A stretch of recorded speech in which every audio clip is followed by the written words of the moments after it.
Welcome everyone to another Ref Brandon and the Todd family YouTube video.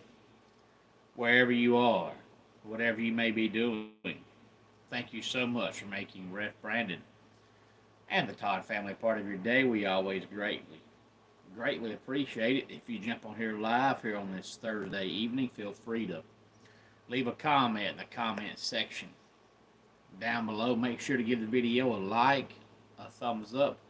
If you have not yet subscribed, please do so and share the video on all social media platforms. As you can tell by the title of the video, good evening, Keveron. Thanks for stopping by.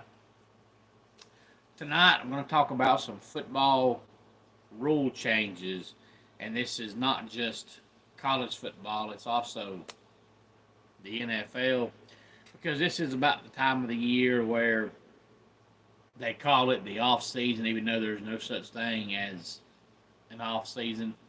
They call it the off season. This is about the time where, if there's going to be rule changes in college football or the NFL, they come out about this time so that, you can read up on them and know what to expect once the new season starts.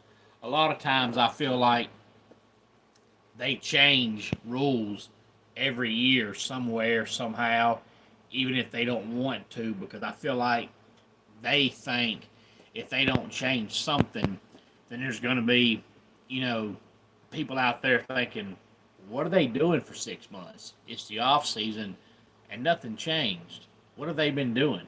Are they getting paid to just sit back and do nothing but eat Cheetos all day long? Hey there, Brandon. Glad to have you here. Great name, by the way. When your name is Brandon, your mama loves you, and happy birthday to you. Brandon, hopefully this is the best birthday you've ever had. Hopefully it's the most prosperous birthday you've ever had. So, happy birthday to you on this, for most people, holiday weekend. They say this is the unofficial start to summer because summer doesn't actually start on the calendar until usually about June 19th, 20th, 21st, somewhere along in there. Usually around about the week of Father's Day is when the calendar officially says summer. Hey there, Cosmo. Glad to have you here, and thank you for subscribing, Brandon. I greatly appreciate that. Tell your friends, tell your family about the channel, and again, happy birthday to you. But even though the calendar doesn't say it's officially summer until June, most people call this the unofficial start to summer because for most people, most places, school's out now. This is when you get ready for your holiday travel. Most job people are off Monday for the holiday, so it's the unofficial start to summer. And hopefully I'll have a good summer, Brandon. I don't really have a whole lot planned. My wife and I normally don't actually make plans because it seems like every time we make plans, something always comes up and makes us cancel them. Plus, we both do so much outside of work that we don't really have a lot of free time to do anything. And no, I do not play Roblox, Brandon. I think my daughter does, or at least she did. And I think our twin boys do, or at least they did. But I have not played any kind of game, whether it's computer or video game, in 20 years. Maybe longer than that. I just can't sit still long enough to grab something and do this. I just can't do it. But I have definitely heard of it, but I couldn't tell you how to play it. But let's talk about some rule changes. In the NFL, they tried to pass it to where the tush push went away, but it had to be voted on by 24 teams, and it was only voted on by 22 teams, so it's not going away. And honestly, I'm glad it's not, because if you watch the NFL, then you know the tush push basically is a more modernized, fancier version of the quarterback sneak. The quarterback sneak has been in football for 100 years. Basically, ever since the game of football started, there's been a quarterback sneak. And it's never been an issue until the Philadelphia Eagles almost perfected it. And now all of a sudden, it's a big deal. And it's only a big deal because the Green Bay Packers cannot stop it. They can't figure out how to stop it. So they went to the NFL and basically said, well, we can't stop this. We want y'all to outlaw it. The Green Bay Packers are basically that parent that has a child, and every time your child faces adversity, instead of you making your child and encouraging your child to push through that adversity, you take that adversity out of their way and help them get through it.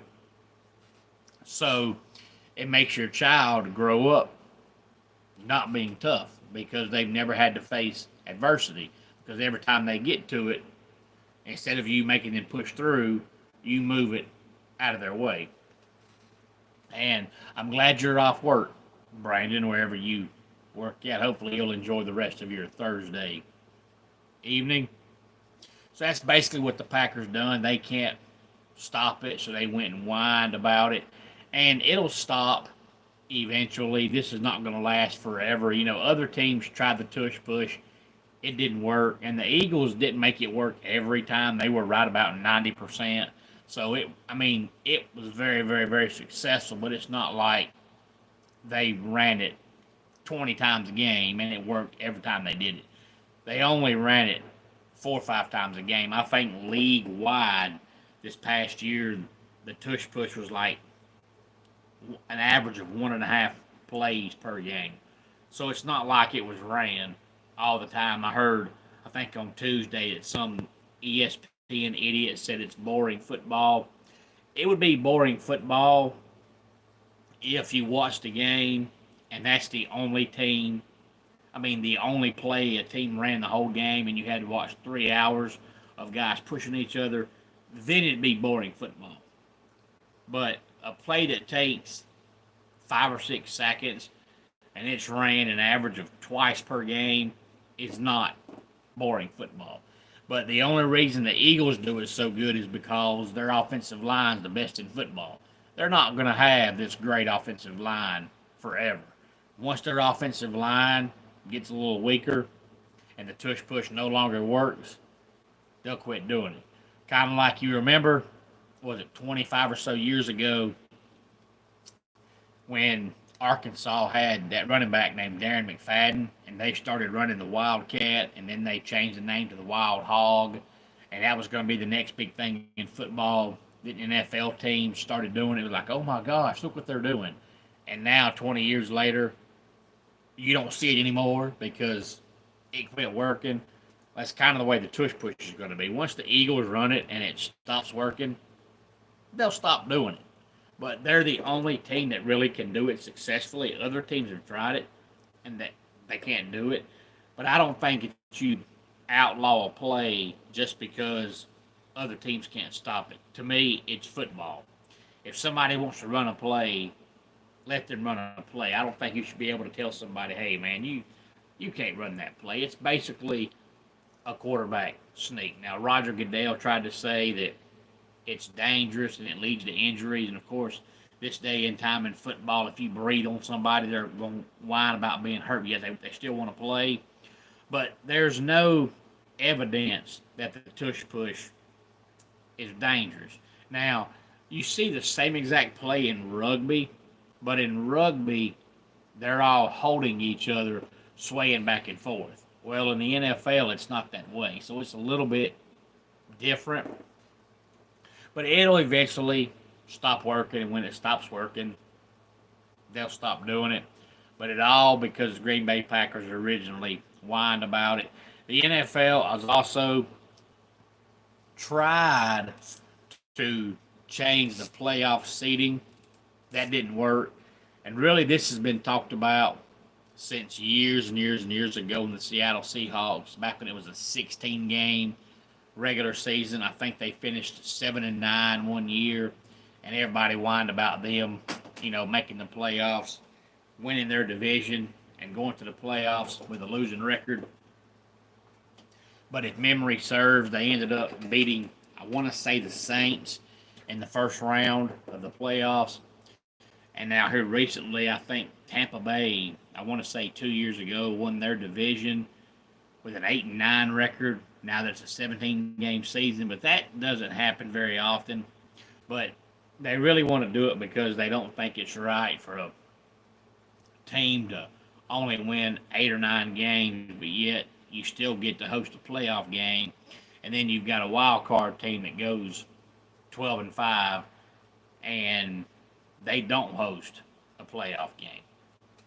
Now, if you want to change it to where the team that wins their division gets to host in the wild card round, and then you reseed it, I understand that.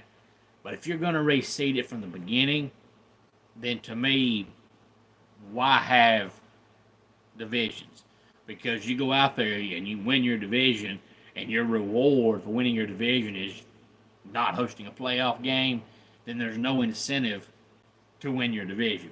Now, Roger Goodell claims that he wanted to change it because he thinks it makes the last couple of weeks of the regular season better, because a lot of times if it comes down to the last 2 weeks of the season and a team is already locked in the number 3 seed in either AFC or NFC, well, all of a sudden, if they've locked in that 3 seed, they're not going to play any of their starters, or they might play them for a drive or a quarter, and then that's it, because why play them and risk injury when you're not going to improve your playoff seeding?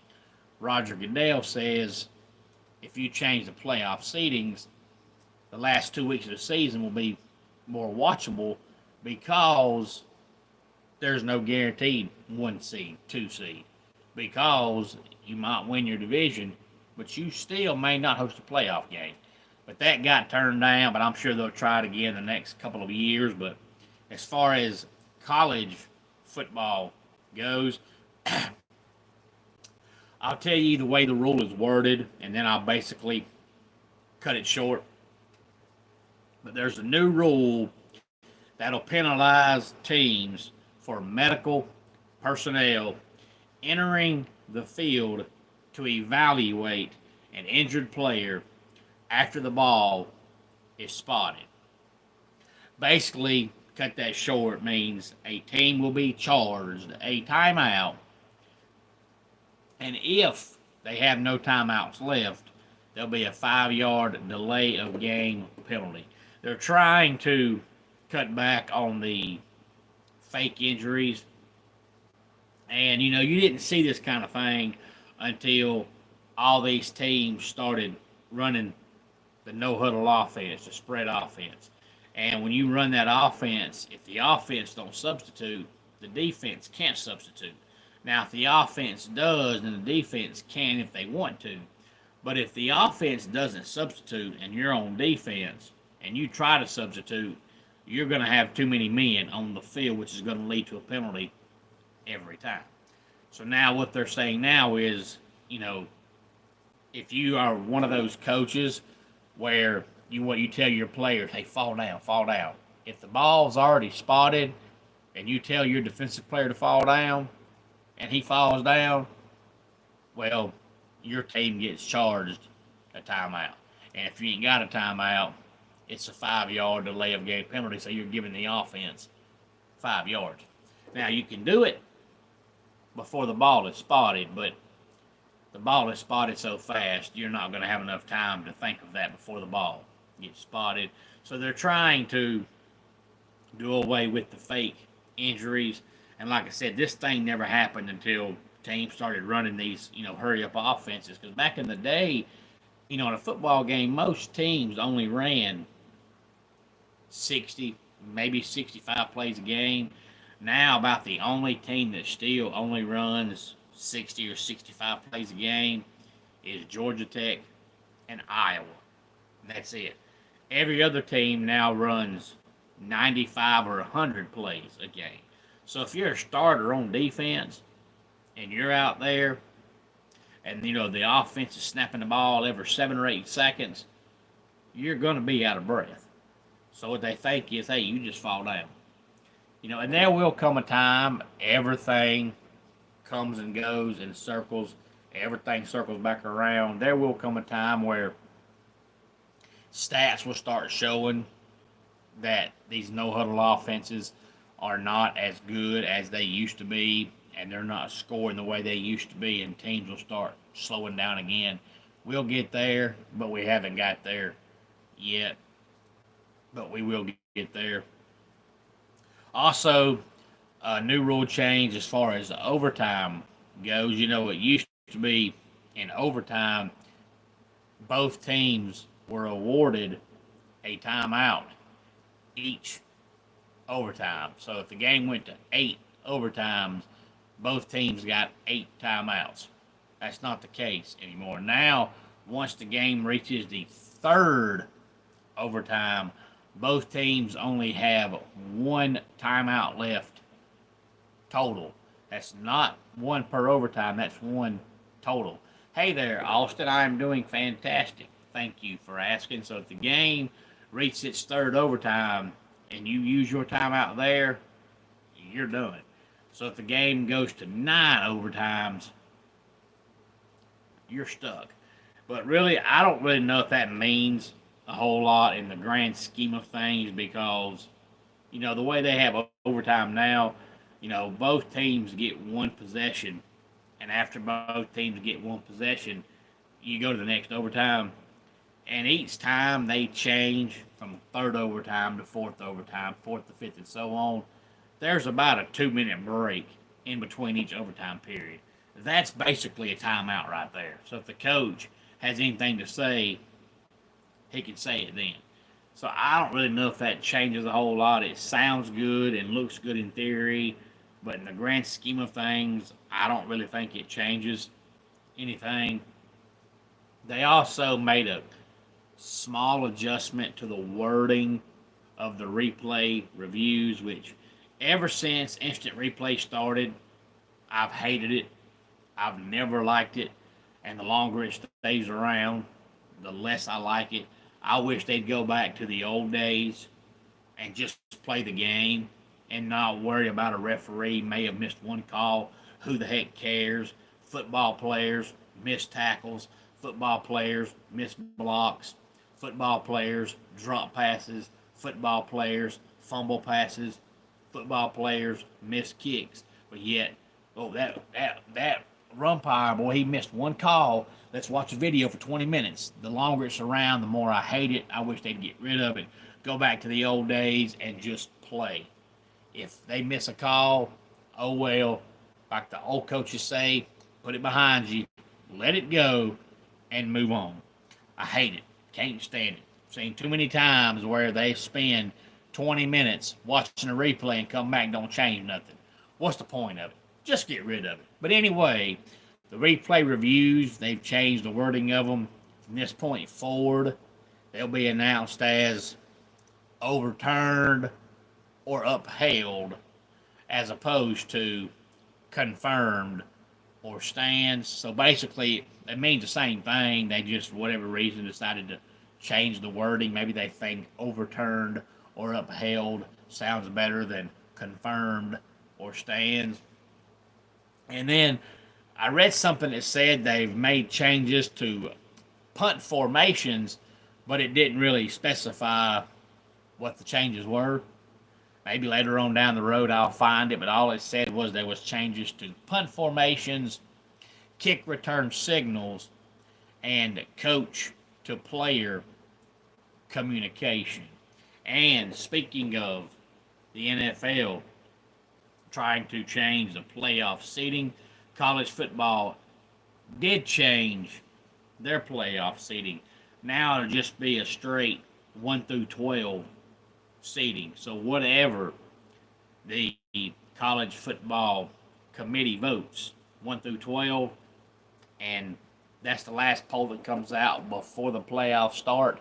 Wherever you're voted at is what seed you are. There won't be, we're number 6 in the poll, but we won our conference, and now we're going to be the number one team. No, you're not. If you're the number 6 seed and the poll comes out, you're the number 6 seed. So it's going to be just straight 1 through 12, and that's it. So we'll see. Of course, people are going to complain about it. People complain no matter what. But most of the time, people complain it's because they're trying to benefit their own team or trying to make it bad about a team they don't like. The rule's okay as long as it helps their team. But then all of a sudden, when it goes against their team, they don't like that rule anymore. Hey there, Johnny. Glad to have you here, Johnny. I think this is the first time I've seen your name in the comment section. If this is your first time being here, thank you so much for checking out the channel. Make sure to give the video a like, a thumbs up. Thank you for subscribing, Johnny. I greatly appreciate that. We talk college football, the NFL, Major League Baseball, a little bit of college baseball, college basketball, the NBA, NASCAR, some wrestling, and I try to do a top 10 countdown every week. And no, Johnny, it is not my birthday. Thank you for asking, but it's not my birthday. If somebody told you it was, I apologize, but it's not my birthday. But thank you for being here, nevertheless. But I try to do top 10 countdowns once a week, and they could be about football, wrestling, boxing, movies, music, vacation spots, cars. You just never know. And happy early birthday to you. Johnny, your birthday is right around my twin boys' birthday. My twin boys, their birthday is on June the 20th. I'm sure you're a little bit older than they are, but nevertheless, your birthday is close to their birthday. Johnny, come back on the day of your birthday and remind me, and I'll give you a shout out again on your actual birthday. Hey there, Luna. Glad to have you here on this Thursday night. I just got done talking about the NFL and college football. Johnny, you're 9. We'll see. That means you're going to be 10 on June 22nd, and my twin boys will be 7 on June 20th. So you are a little bit older than they are, but happy early birthday to you. Nevertheless, let's go ahead and get our dad joke of the day in here. Have you heard the joke about yoga? Never mind. It's a bit of a stretch. I'm doing great, Luna. Thank you for asking, Luna. Hopefully you have subscribed to the channel. Hopefully you can give the video a like, a thumbs up. Tell your friends and tell your family about the channel. Until next time, it's Ref Brandon saying, just like in pro wrestling, life can be over by the count of 3. Tell your friends and family how much you love them. Well, Jordan, thank you for stopping by. Hopefully next time you can change your name to Jordan so that when you comment, I'll know that it's Jordan, not Luna. I always assume that whatever the name is when the person messages, that's who it is talking. Until next time, bye.